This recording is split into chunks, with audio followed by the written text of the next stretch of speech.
नदीर प्रखर स्रोतरे भासी जाई पानी रे बुड़ी जिबारु जणे युवकर मृत्यु होईछि।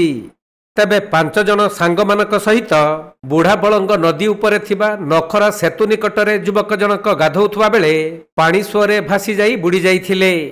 मृत युवक जनक हेउछंती बालेश्वर जिल्ला फुलाड़ी फांडी अंचलर अशोक कुमार जेनांक 20 वर्षीय पुओ आकाश कुमार जेना।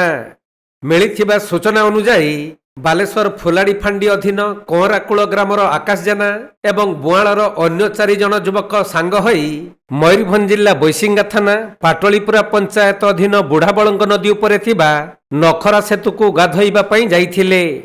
हेले सेमानक मध्यरु 4 जन नदी रे गाधौथुवा बेले जणे कूलरे छिड़ा होई मोबाइल रे वीडियो करुथिले।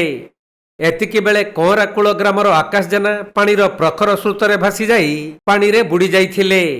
यह देखि अन्य सांग माने तांको खोजाखोजी करिथिले भी न पाइबारु चित्कार करी स्थानीय लोकंकु डाकिथिले।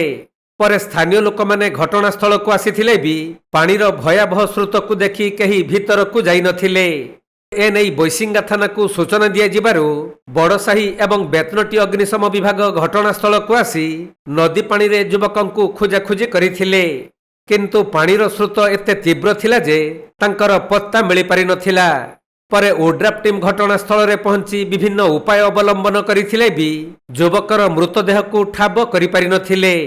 तेणु बैसिंगा थाना रे परिवार लोक माने देइथिबा लिखित अभियोग को आधार करी पुलिस एक मामला रुजु करी तदंत जारी रखिछि।